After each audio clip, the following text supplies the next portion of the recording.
बोलो जयकारा बोल मेरे श्री गुरु महाराज की जय। सभी गुरुमुख प्रेमियों से सप्रेम जय सच्चिदानंद। वंदो चरण सरोज गुरु मुद मंगल आगार। जय सेवत नर होत हैं भव सागर से पार।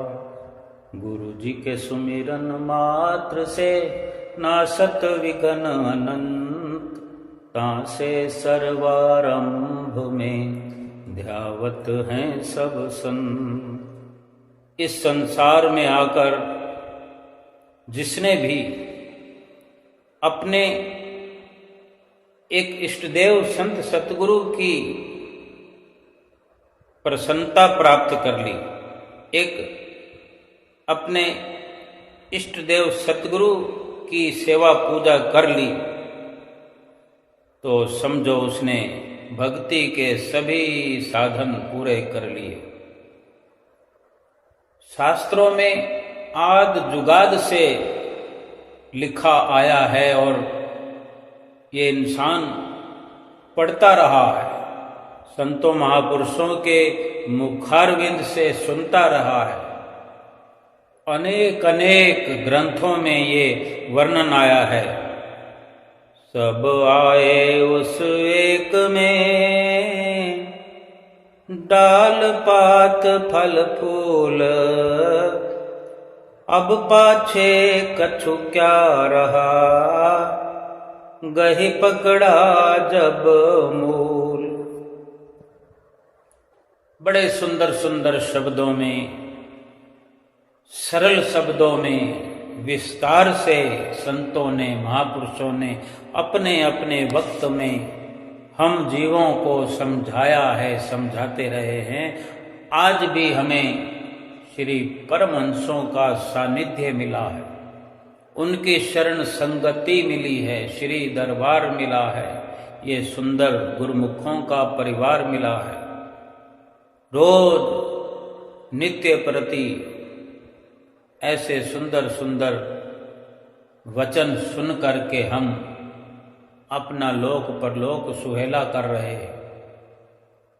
महापुरुष फरमाते हैं कि जैसे जड़ को सींचने से पत्ते और शाखाएं अपने आप हरी भरी हो जाती है। कोई भी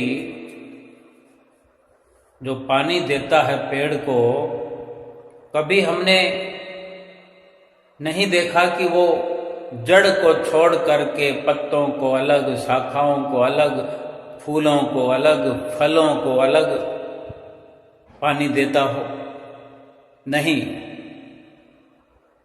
केवल जड़ में पानी हर कोई देता है और ये समझता भी है कि पानी जड़ में अगर दे दिया गया है तो पत्ते, फल, फूल यानी जड़ें जिस प्रकार नीचे जमीन में हुआ करती हैं, वहां पानी देने से पेड़ की ऊंचाई चाहे कितनी भी हो, ऊपर के ऊपर तक कोई शाखा है, डाल है, फल है, फूल है या कोई पत्ता है, हर उस पत्ते को जड़ों में दिया हुआ पानी बड़ी सहजता से पहुंच जाता है।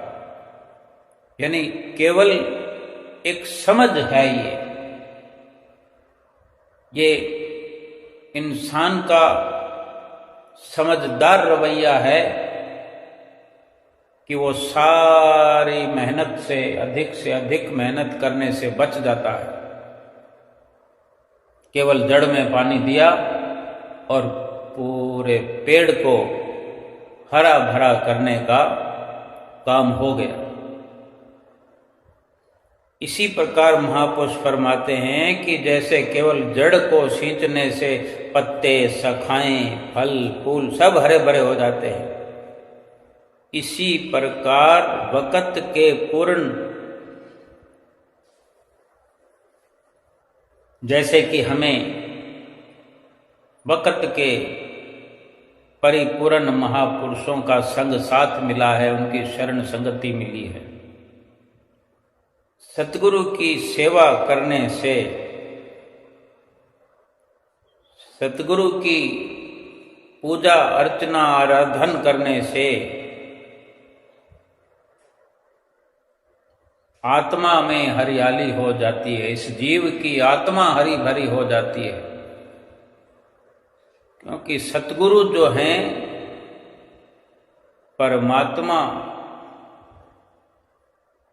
का रूप हैं और नर रूप में सतगुरु के रूप में इस धराधाम पर अवतरित हुए हैं। और जो अपने आत्म स्वरूप से अपने आप को आत्मा जान करके और सतगुरु को परमात्मा जान करके पूजा अर्चना करता है, उस गुरुमुख की, प्रेमी की, उस सेवक की आत्मा हरी भरी हो जाती है। या कहें कि सतगुरु की पूजा करने से अगर आत्मा हरी भरी हो जाती है तो बताओ फिर बाकी जितने भी अनेक साधन किए जाते हैं, मकसद तो उनका यही होता है। लेकिन क्या उन सभी साधनों को करने की भी जरूरत बाकी रह जाती है? अगर सतगुरु को हमने प्रसन्न कर लिया, सतगुरु की पूजा आराधना कर ली, फिर कोई साधन बाकी नहीं रह जाता। क्योंकि सभी कुछ, जैसे अक्सर हम सुना करते हैं, गाने वालों ने गाया है कि सारे तीर्थ धाम आपके चरणों में, हे गुरुदेव प्रणाम आपके चरणों में। हम क्या गा रहे हैं कि सारे तीर्थ धाम सतगुरु के चरणों में। संत सहजोबाई जी भी कथन करती है, 68 तीर्थ सतगुरु चरण, पर भी होत आनंद, सहजो ऐसा धाम नहीं, सकल अंड ब्रह्मांड। ये वो धाम है सतगुरु के चरण, जो अंडों ब्रह्मांडों में भी कोई ऐसा तीर्थ नहीं है जिसमें स्नान करके जीव अपनी आत्मा को हरा भरा कर ले, अपनी आत्मा को पाक साफ कर ले, अपनी आत्मा को खुशहाल कर ले। वो केवल सतगुरु के चरणों का ही तीर्थ है। सतगुरु के चरण ही ऐसा धाम है। अनेक अनेक प्रकार से वर्णन है। महापुरुष फरमाते हैं कि पूर्ण सतगुरु का दर्शन तुम्हारी चिंताओं के पहाड़ को चकनाचूर कर देता है। और कई जगह ऐसा भी वर्णन आता है कि सत्संग वाले स्थान पर जाने की क्या अवस्था है और सत्संग में जाने का क्या लाभ है, क्या प्रभाव है। महापुरुष फरमाते हैं, हर स्थान का अपना अपना प्रभाव होता है। जैसे कोई मदिरा शराब का कोई ठिकाना है, अगर वहाँ चले जाओ तो वहाँ उसी प्रकार के लोग इकट्ठा होते हैं, नशा करने वाले, शराब पीने वाले, मदिरा सेवन करने वाले, उन्हीं लोगों की संगत होगी और वहाँ वही वस्तु मिलती है, नशा करने वाली। तो नशा करने वाले या बिना नशा करने वाले भी उस जगह पर जाएगा तो कभी ना कभी उस नशे का आदि हो जाएगा, उस संगत का असर हो जाएगा, उस जगह का असर हो ही जाएगा। हर स्थान का अपना अपना प्रभाव होता है। अगर कहीं जुआ चल रहा होता है वहाँ कोई जाने लगे, एक दिन जाएगा, दूसरे दिन जाएगा, तीसरे चौथे दिन जाएगा, तो उसका भी मन करेगा कि मैं भी ये जुआ खेलूं, मैं भी दाव लगाऊं। अगर वो किसी को हारता हुआ भी देखता है, जीतता हुआ भी देखता है, कोई जीत रहा है, कोई हार रहा है, या एक ही व्यक्ति कभी हारता है कभी जीतता है, तो उसको हार का सबक नहीं याद रहता, जीतने का लालच हो जाता है, और वो भी कोई ना कोई ऐसा चक्कर चलाता है कि वो भी बाजी लगा देता है, दाव लगा देता है। बल्कि जुआ खेलने वाले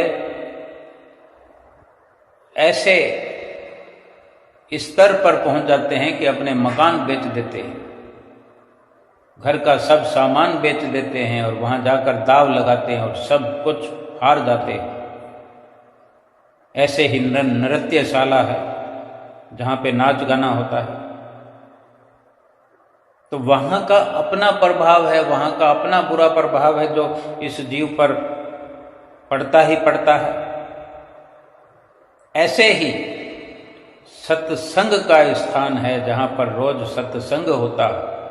सत्संग के पावन वायुमंडल का प्रभाव अगर कोई वहाँ पर जाता है तो वो असर भी पड़ेगा ही पड़ेगा।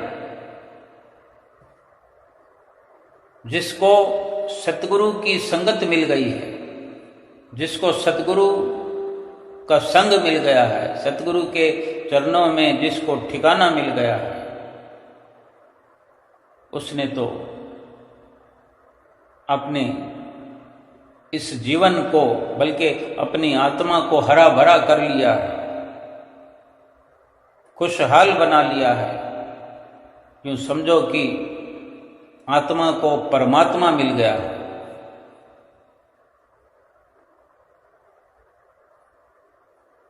एक सच्चा सेवक वही होता है जो सतगुरु के सानिध्य में, सतगुरु की शरण संगति में एक प्रकार से त्याग की भावना को लिए हुए सन्यासी बन जाता है। और सन्यासी के दिल के भाव यही होते हैं कि अपना स्वयं का बोझ कभी किसी दूसरे पर नहीं डालता, बल्कि अनेक अनेक दूसरे लोगों का मन का बोझ दूर करने में भी वे समर्थ हो जाते हैं। ये सतगुरु की संगत का प्रभाव होता है कि सतगुरु की संगत में रहने से जीव सन्यासी हो जाता है, परोपकारी हो जाता है, भक्तिवान हो जाता है, शक्तिवान हो जाता है। क्योंकि सतगुरु ही स्वयं इस संसार में अवतरित होकर नाम को जपने की, नाम और सुमरन की जो इस संसार में आकर रीत चलाई है, एक आदर्श बनाया है। आदर्शमयी जीवन इस धराधाम पर आकर के बनाया है, और अपने संपर्क में आने वालों को भी नाम जपने की प्रेरणा देकर के वे स्वयं भी नाम जपते हैं और दूसरों को नाम जपाते हैं। वास्तव में वही अपना जीवन सफल करता है जो नाम का सुमरन करता है और दूसरों को भी यही प्रेरणा देता है। लेकिन ऐसा तभी हो सकता है जब इस प्रकार से पूरा पूरा विश्वास सतगुरु के चरणों में हम करें, या जो भी सतगुरु के चरणों में अटल विश्वास करेगा उसी के जीवन में ये सफलता का अवसर प्राप्त होता है। महापुरुष तो जगाते हैं, चेत जा और जाग जा, है जिंदगी 2-4 दिन, कर ले नाम भक्ति की कमाई, संवर जाए तेरा जीवन। विश्वास के बिना ये सफलता कभी किसी को प्राप्त नहीं हुई, क्योंकि विश्वास जब सतगुरु पर हो जाता है कि यही परमात्मा हैं, यही मुझे भव से पार लगाने वाले हैं, यही आत्मा का कल्याण करने वाले हैं और मेरे लिए ही इस धराधाम पर अवतरित हुए हैं, तब ऐसा विश्वास हो जाने पर उसे और जितने भी साधन हैं, जप तप तीर्थ धाम स्नान, कुछ भी करने की जरूरत बाकी नहीं रह जाती, क्योंकि सभी के सभी तीर्थ 68 तीर्थों का बखान कर दिया है संत सहजो भाई जी ने कि 68 तीर्थ सतगुरु चरण। क्या बाकी रह गया? हम इस दुनिया में आकर के अपनी उम्र में कितने तीर्थ कर लेंगे? 1 2 3 4 5 10 20, सभी के सभी तीर्थ एक ही इंसान कर पाए, ये संभव ही नहीं। और अगर 10 तीर्थ भी इंसान करे तो सोचो कितना समय लगेगा। और एक तीर्थ अगर एक बार कर लिया तो फिर दूसरी बार दूसरे तीर्थ पर जाने की तैयारी करनी होगी, क्योंकि 68 तीर्थों को जो पार करना है, अगर तीर्थों से बेड़ा पार होना है, आत्मा का कल्याण होना है, तो सभी तीर्थ करने होंगे। और एक तीर्थ होने पर दूसरे की चिंता स्वाभाविक ही है। और फिर कोई पूरे तीर्थ नहीं कर सके तो काम तो अधूरा रह गया। जीवन का भी पता नहीं कितने समय का है। किसी भी प्रकार से 100 साल भी अगर हम जीते हैं आज के वक्त में, तो 100 साल में भी 68 तीर्थ करना संभव नहीं है। अगर कोई कर भी ले तो उसकी कंठस्थता क्या होगी कि 68 तीर्थों पर क्या किया, उनका असर आत्मा तक कब पहुंचेगा, आत्मा का कल्याण उन तीर्थों से कब होगा? क्योंकि तीर्थों का संग तो शरीर ने किया, तीर्थों पर शरीर जाकर के नहाया, होम यज्ञ तप तपस्या ये सब शरीर के द्वारा हुई, आत्मा तक इसका असर कैसे पहुंचेगा? ये युक्ति कौन बताएगा? ये साधन कौन समझाएगा? और फिर सतगुरु के चरणों में अगर 68 तीर्थ हैं, ये विश्वास जिसको हो जाए तो जितनी बार सतगुरु के चरणों में पहुंचेगा उतनी बार 68 तीर्थों का फल मिलेगा। या जितने दिनों तक सतगुरु के चरणों में रहे उतने दिनों तक जब जब दर्शन करेंगे, जब जब सतगुरु के चरणों में माथा टेकेंगे, 68 तीर्थों का फल मिलता रहेगा, मिलता रहेगा, मिलता रहेगा। क्या महिमा सत्संग की है, क्या महिमा सतगुरु के चरणों की है। ऐसा भी वर्णन है कि संत मिलन को जाइए तज माया अभिमान, एक एक जो पग धरे 100 यज्ञ समान। ये आद जुगाद से लिखा गया है। संतों महापुरुषों ने जब से दुनिया बनी है तभी से ये आईना बना दिया है, ये आईना दिखा दिया है। लेकिन जब तक विश्वास हमें ना हो, यूं तो संतों महापुरुषों की नज़दीकी में हजारों की तादाद में लोग बैठे होते हैं, सत्संग सुनते हैं, माथा भी टेक रहे होते हैं, लेकिन विश्वास की अपनी एक अलग ही परिभाषा है। बाहर कुछ और हमारी बातचीत होती है, अंदर हमारा चित्त कुछ और ही खिचड़ी पका रहा होता है।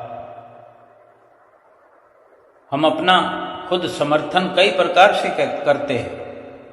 किसी को कहने के लिए कुछ और है, खुद के समझने समझाने का कुछ और है। बेशक कष्ट सहन करके, दुख सहन करके, तन मन धन लगा करके सतगुरु की चरणों में पहुंचते हैं और वहाँ पहुंच करके सब कुछ वही करते हैं जो सब कर रहे होते हैं। लेकिन अगर अंदर से विश्वास नहीं है या अंदर हमारे चित्त में, हमारे अंतर हृदय में हजारों वासनाएं भरी पड़ी है, कामनाएं भरी पड़ी है, अनेकों का दुनिया भर का प्यार भरा पड़ा है, कई प्रकार की साधनाएं किया करते हैं, लेकिन कामनाएं वासनाएं हैं कि अंदर डेरा डालू हुए हैं जो बरसों तक अंतर हृदय खाली ही नहीं होता। और सतगुरु की चरण शरण में पहुंच करके भी अगर सतगुरु के चरणों में विश्वास पक्का नहीं हुआ तो भी स्थिति जस की तस बनी रहेगी। जो सतगुरु रास्ता दिखाते हैं, जो सतगुरु वचन फरमाते हैं, जो नाम की बख्शिश करते हैं, जब तक उस पर अमल नहीं करेंगे, और अमल तब तक नहीं करेंगे जब तक सतगुरु के चरणों में अटल विश्वास नहीं। विश्वास विश्वास की बातें सभी कहते हैं, लेकिन विश्वास का मतलब कोई बिरला ही समझता है। एक दृष्टांत है कि किस प्रकार दुनिया का विश्वास है। एक बार बड़ी दो बिल्डिंगें, जो ऊंची ऊंची बिल्डिंगें हुआ करती हैं, दो बड़ी बिल्डिंगों के बीच में एक तार बंधी हुई है और एक लंबा सा बांस है। अब चाहे बिल्डिंगें तो लंबी लंबी होती है, किसी भी एक मंजिल या दो मंजिल पर बांध दिया है, अगर सोच लो 10 मंजिल पर भी वो तार बांध दिया है, 15 फुट की मंजिल पर 10 फुट की या 15 फुट की ऊंचाई पर वो दो बिल्डिंगों के बीच में तार बंधा हुआ है, रस्सा बंधा हुआ है, और उस रस्से पर, तार पर एक नट है जो उसके ऊपर चढ़ा हुआ है बिना चप्पल के, और बांस अपने हाथ में लिए हुए है, जो आधा इस तरफ और आधा इस तरफ, अपने आप को बैलेंस करने के लिए कि कहीं इधर थोड़ा ऊंच नीच होता है तो उस वाले हिस्से को, कभी इस वाले हिस्से को इधर उधर करके उस रस्सी पर अपने आप को बैलेंस करता है कि कहीं वो गिर ना जाए। और अपने कंधे पर उसने अपना बेटा बैठा कर रखा है। अब 15 फुट की ऊंचाई हो, 20 फुट की ऊंचाई हो, कोई कम तो नहीं है, नीचे गिरे तो चकनाचूर हो जाएगा, या और भी ऊंचाई हो सकती है। ये तो अपने अपने मदारी के, नट के अलग अलग तरह के कारनामे हैं। भाव तो समझने के लिए इतना ही काफी है कि वो क्या समझाना चाहता है और क्या समझ में आता है। उसने अपने ऊपर बेटा बिठा रखा है कंधे पर, और बैलेंस अपने आप को करते हुए उस तरफ से इस तरफ और इस तरफ से उस तरफ की ओर जा रहा है। और नीचे खड़े हुए सैकड़ों लोग अपने सांस को रोक करके देखने का प्रयत्न कर रहे हैं। जब जब वो इधर उधर थोड़ी सी फटकता है, नीचे की ओर झकझोलने लगता है, तो देखने वालों का सांस रुक जाता है, क्योंकि हवा भी चलती है। उस हवा से जूझते हुए और रस्से की ऊंच नीच, रस्से पर अगर चलता है तो रस्सा ऊंचा नीचा होता है कि अपने पैर रखे हुए रस्से पर और अंगूठे और अंगुली के बीच में उस रस्सी को फंसाए हुए किस तरह वो अपने आप को बैलेंस करता है सभी प्रकार की मुसीबतों को झेलते हुए। और उसने अपने बेटे को जो कंधे पर बिठा रखा है उसकी जिंदगी भी दांव पर लगा रखी है। तो इस प्रकार उसने जो अपना कार्य है बखूबी कर लिया। एक बार ही इधर से उधर पहुंच करके वो पूरी उस भीड़ की तालियों की गड़गड़ाहट प्राप्त कर ली। सीटियां बजने लगी, लोग खुशी से उछल पड़े, लोग उस कलाकार की फोटो खींच रहे थे और उसके साथ सेल्फी ले रहे थे, उससे हाथ मिला रहे थे। और फिर वो कलाकार माइक पर आया, भीड़ को बोला, क्या आपको विश्वास है कि मैं ये दोबारा कर सकता हूं? तो एक बार काम पूरा हो गया, सबने देख लिया। अनेकों के अंदर ये सवाल आया होगा कि ये तुक्का लग गया है। कोई सोचता है कि ये अभ्यास है, कोई सोचता है कि हाँ ये तो रोज का काम है, ये तो कर ही सकता है। और वो जब पूछता है कि क्या तुम्हें विश्वास है कि मैं ये काम दोबारा कर सकता हूं, तो पूरी भीड़ में से ये आवाज आई कि हाँ पूरा विश्वास है। हम तो शर्त भी लगा सकते हैं कि तुम सफलतापूर्वक फिर से ये सफर तार के ऊपर इस किनारे से उस किनारे पर चल करके कर सकते हो, दोहरा सकते हो। कलाकार फिर बोलता है, पूरा पूरा विश्वास है ना? तो भीड़ बोलती है कि हाँ पूरा विश्वास है। अब माइक में बोल रहा है तो सबको आवाज आ रही है।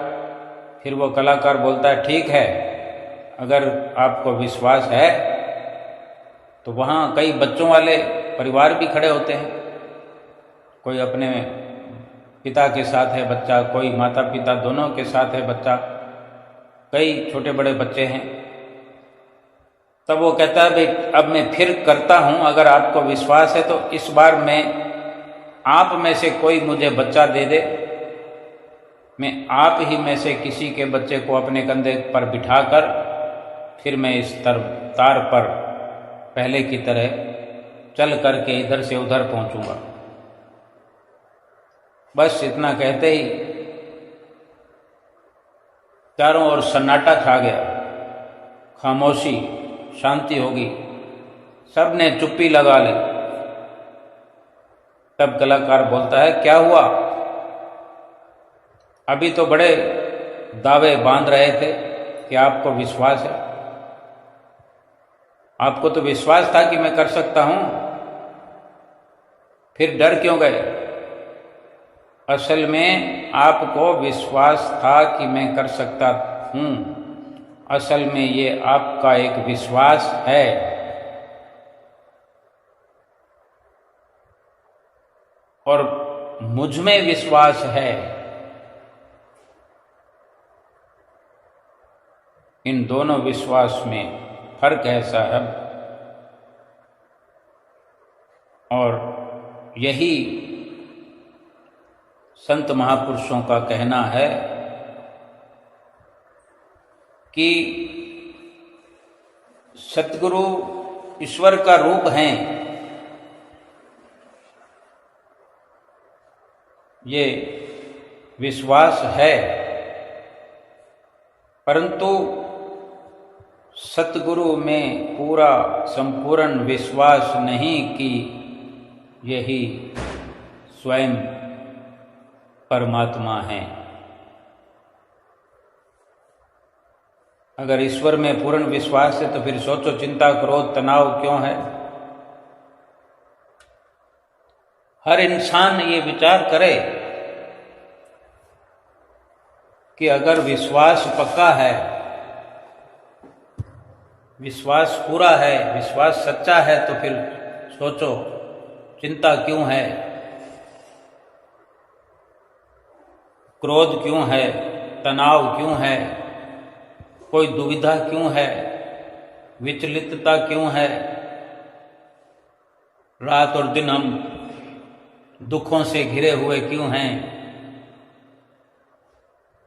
ये विश्वास नहीं है। विश्वास वो होता है फिर कहीं कोई संदेह नहीं होता। और जहाँ सतगुरु पे विश्वास है, प्रभु पे विश्वास है, ईश्वर पे विश्वास है और ईश्वर प्राण कोई हो गया है जिसने नाम का सहारा लिया है, ईश्वर का सहारा लिया है, फिर चिंता की कहाँ बात है, फिर चिंता कहाँ रह जाती है। जहां विश्वास है वहां चिंता नहीं रहती, वहां तनाव नहीं रहता, क्रोध नहीं रहता। आ जाए थोड़ी देर के लिए, क्रोध आ जाए थोड़ी देर के लिए, चिंता हो जाए थोड़ी देर के लिए, तनाव हो जाए, लेकिन वहां रह नहीं सकता। लेकिन हम तो देखते हैं कि चिंताओं से, कलेशों से, तनाव से हम घिरे हुए, कभी खाली होते ही नहीं। ये विश्वास नहीं है। विश्वास से और विश्वास करते हुए सतगुरु के इशारों को समझते हुए, उनके बताए रास्ते पर चलते हुए चिंता फिक्र तो रह ही नहीं सकता। एक गुरु जी से किसी ने पूछा, जिंदगी में चिंता बहुत सताती है, तो बहुत सुंदर उत्तर दिया गुरु जी ने कि आप कुछ कर सकते हो, क्या आप समझते हो कि आप कुछ कर सकने वाले हो?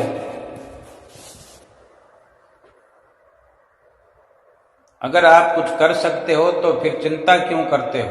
जब आप कुछ कर ही नहीं सकते तो फिर चिंता से क्या होगा? अगर आप नहीं कर सकते हो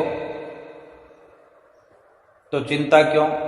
आप कुछ कर सकते हो तो फिर तो चिंता की कोई बात नहीं, आप कर लो। अगर नहीं कर सकते तो फिर चिंता करने से क्या होना?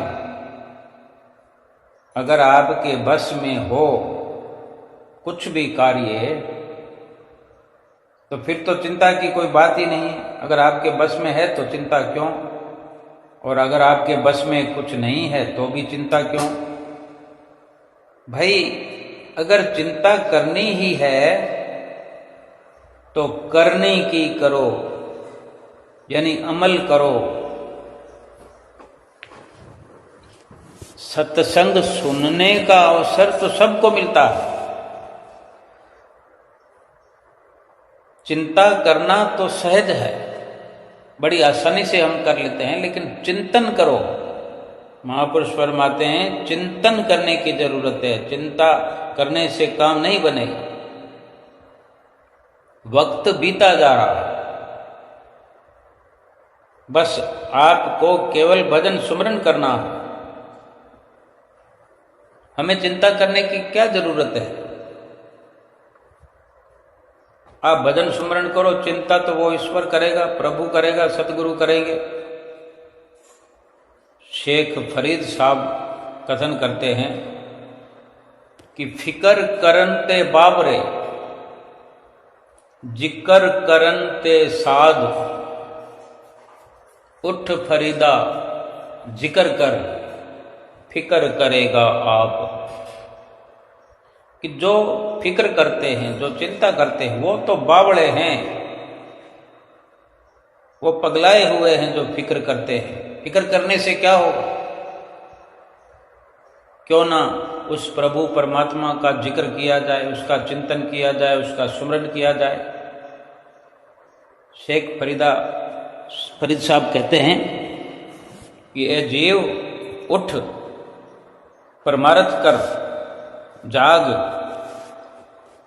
मोह माया की नींद से जाग और जिक्र कर।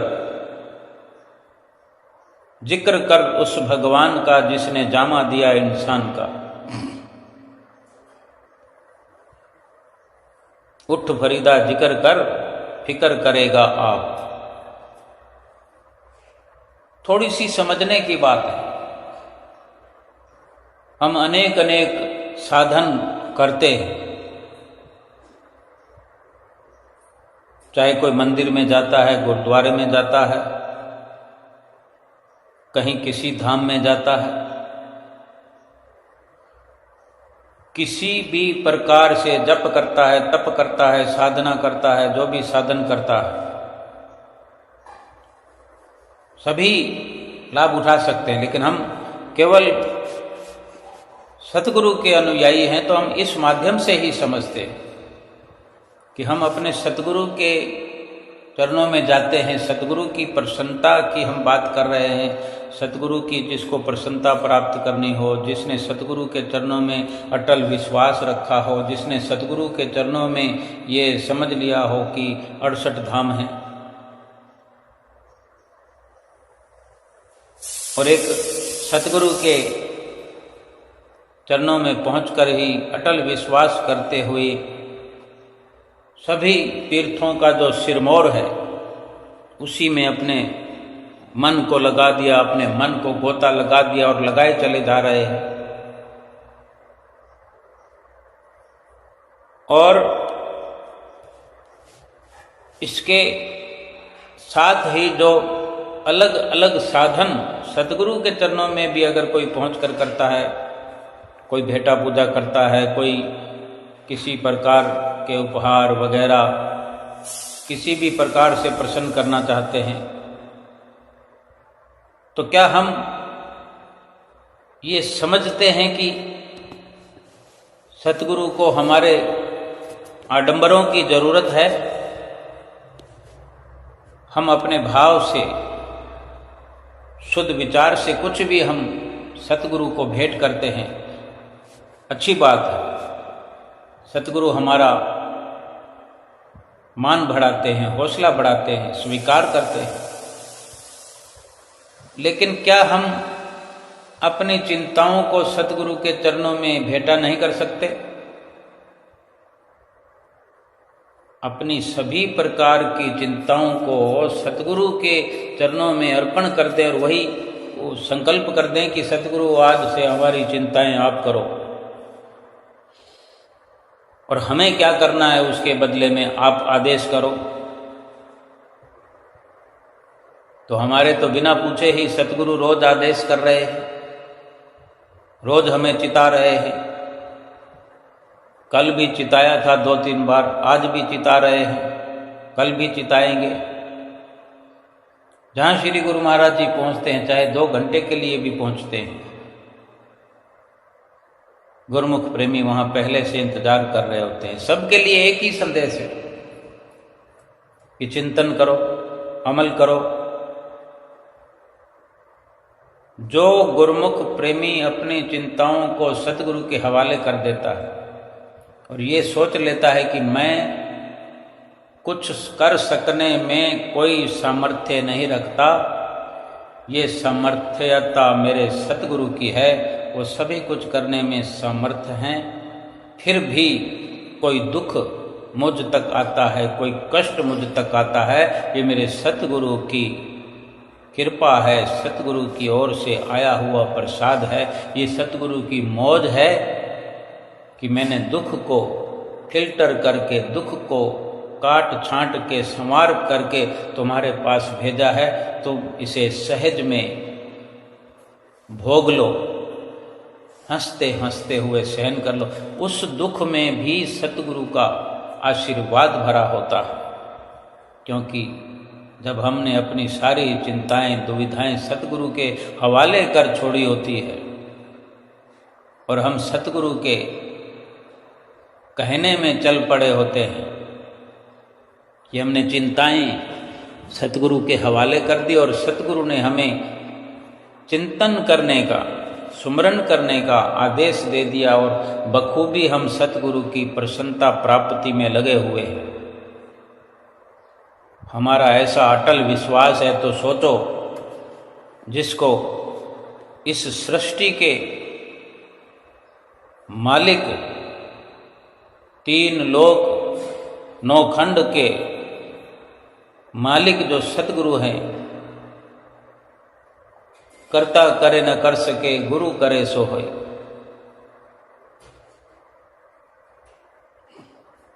जिसको प्रभु पर विश्वास है, क्या उसको कोई दुख आ सकता है? फिर भी जो सतगुरु की कृपा समझकर, सतगुरु की ओर से आया हुआ प्रसाद समझकर जो दुख भोगते हैं, वो हैं तो अपने ही किए हुए कर्मों के।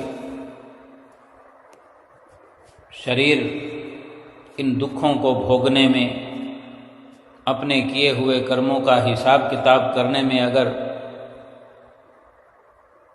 पूरा नष्ट भी हो जाए तो सोचो शरीर मिला किस लिए था?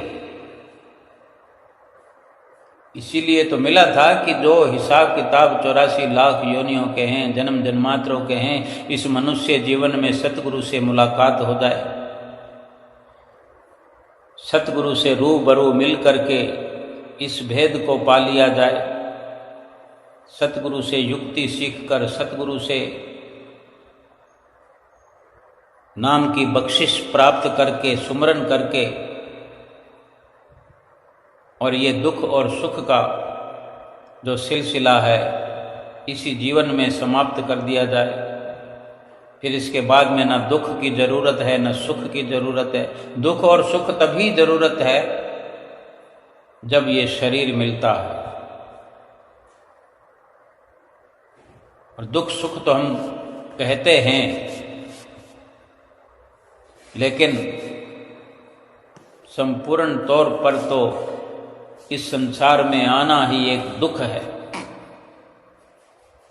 सुख क्या है ये समझना। हमने अपने जीवन में नाम और सुमरन के बिना, नाम सुमरन के अलावा, सतगुरु की नज़दीकी के अलावा जो भी वक्त व्यतीत किया है, जो शरीर हमारा पल पल करके विनाश की ओर चल रहा है, जो श्वास समाप्त हो रहे हैं, श्वासों का खजाना खाली हो रहा है, जो उम्र समाप्ति की ओर है, कौन सा सुख पाया और कौन सा दुख पाया? जो कुछ इस शरीर पर दिखाई दिया, ना तो सुख दिख रहा है अभी, ना दुख दिख रहा है। जो समय व्यतीत हो गया, अब समय व्यतीत होने के साथ सब मिट जाए, उसका क्या बखान करना कि वो सुख था कि वो दुख था।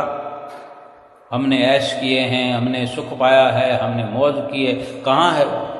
कोई कहे कि मैंने कल रसगुल्ले खाए थे, रसमलाई खाई थी, गोंद पाक खाया था, बादाम कतली, काजू कतली खाई थी, मौसमी का जूस पिया था,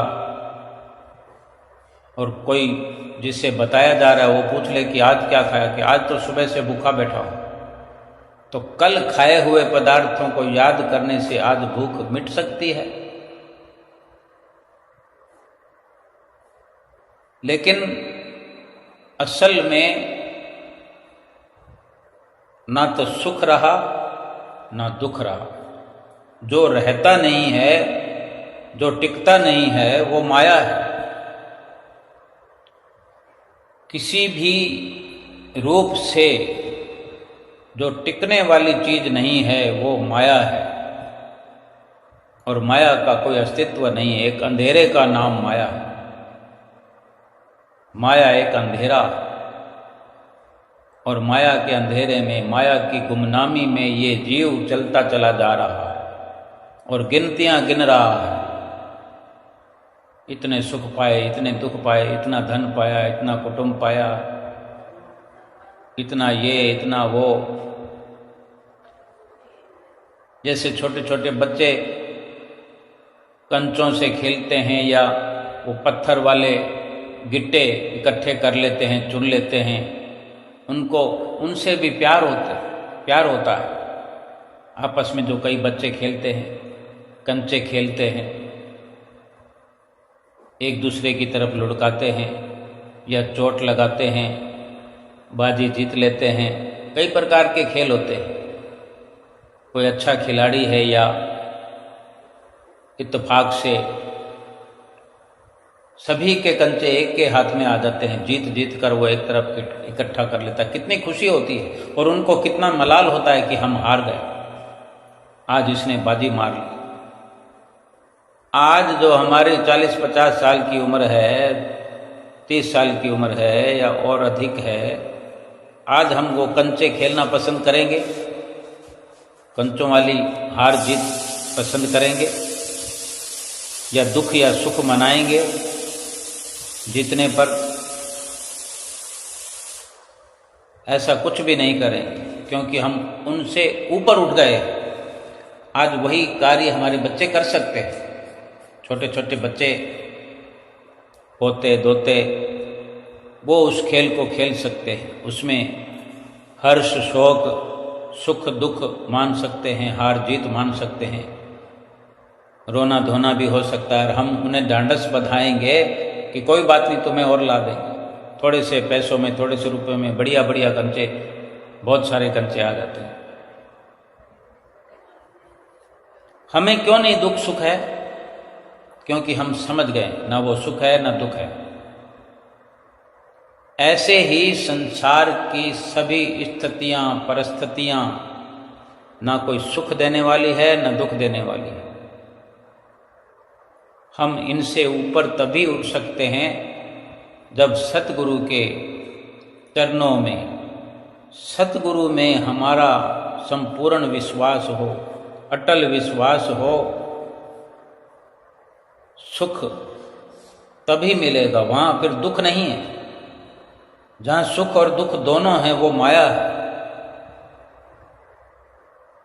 सतगुरु की संगत में दुख नहीं है, वहां केवल सुख है, वहां केवल शांति है, वहां केवल प्रकाश है, वहां केवल भक्ति है। संसार में माया भी है, भक्ति भी है, सुख भी है, दुख भी है, लेकिन संसार पूरा का पूरा दुख रूप है, कोई सुख नहीं। सीधी सी बात है, सुख वाली जगह पर सुख मिलता है, दुख वाली जगह पर दुख मिलता है। संसार में सुख और दुख दोनों हैं। इसका मतलब यही है कि संसार में ही प्रभु परमात्मा सतगुरु के रूप में अवतरित हुए हैं। उनकी चरण शरण में जो जाता है, उनकी चरण शरण जो अपनाता है, उनके आज्ञा और हुक्म में जो चलता है, वो सुखी है, वहाँ सुख है। उसने सुख पाया, उसको सुख ही सुख मिलता रहेगा। हाँ, जब वहाँ से पीठ करेगा तो फिर सारा संसार है, सारे संसार का असर दुख है, परेशानी है, चिंता है, क्रोध है, नफरत है, ईर्ष्या है, द्वेष है। सतगुरु के चरणों में जिसको अटल विश्वास है, सतगुरु उसके हर वक्त पास है। कुछ समय के लिए एक थोड़ा सब्र करना पड़ता है, धैर्य रखना पड़ता है। जैसे एक माली रोज पौधों को पानी देता है, बगीचे को पानी देता है। जो कोई नई पौध लगाता है तो कभी ना कभी वो पेड़ बनते हैं। कोई बीज बोता है अपने खेत में, बगीचे में, कोई आम का पौधा लगाए, जामुन का पौधा लगाए, कई प्रकार के बीजारोपण होते हैं। तो पानी तो वो रोज देगा ना, गुड़ाई बुड़ाई भी करेगा। कोई जानवर नुकसान ना पहुंचाए ये भी ख्याल रखना पड़ेगा। लेकिन रोज के रोज वहां कोई फल थोड़ी लगेंगे, मेहनत तो रोज करनी पड़ेगी। लेकिन फल सिर्फ और सिर्फ मौसम, फलों का जब वो फसल पकने का मौसम आएगा, वक्त आएगा, सींचते सींचते सींचते फल देने का जो समय आएगा, फल तो तभी आएगा। तब तक तो धैर्य ही रखना पड़ेगा। इसलिए जीवन में धैर्य रखिए। हर चीज अपने समय पर असर दिखाती है। हमें रोज का रोज सुमरन करना। हम रोज सुमरन तो करते हैं, लेकिन थोड़ी थोड़ी देर में सोचते हैं कोई फायदा तो हुआ नहीं, कोई फायदा तो हुआ नहीं, कोई लाभ तो हुआ नहीं। ना तो हम विश्वास करते हैं, ना हम धैर्य रखते हैं, ना अभ्यास करते हैं, तो लाभ कहाँ से होगा। रोज के रोज सुमरन करें, पूरा का पूरा समय खर्च करें, पूरा विश्वास रखें और अंदर से विश्वास एक इस प्रकार का अटल विश्वास अपने अंदर भरपूर रखें कि मेरे सतगुरु ही परमात्मा है और मैंने परमात्मा से अपना रिश्ता जोड़ा है, परमात्मा से संबंध जोड़ा है। ये रिश्ता सच्चा है, पाक है, साफ है, ये सुख देने वाला है, ये भव से पार कराने वाला मेरा रिश्ता है। जो सतगुरु ने सिमरन बख्शा है, ये सिमरन ही हमारा लोक परलोक संवारने वाला है। और इसी के आधार पर हम सुमरन करते जाएं, करते जाएं, करते जाएं। एक घड़ी वो आएगी कि सुख ही सुख बरसने लगेगा, इतना कि हम इकट्ठा नहीं कर पाएंगे। इतना सुख बरसेगा रोम रोम में कि हमारे जिभा से अचानक यही वाह वाह की आवाज बुलंद होती चली जाएगी। भीतर ही भीतर सच्चे शाश्वत सुख का, आनंद का स्रोत फूटेगा, झरना फूटेगा और सतगुरु का आशीर्वाद बरसेगा, सतगुरु की प्रसन्नता होगी। हमारा लोक सुखी परलोक सुहेला हो जाएगा। बोलो जयकारा बोल मेरे श्री गुरु महाराज की जय।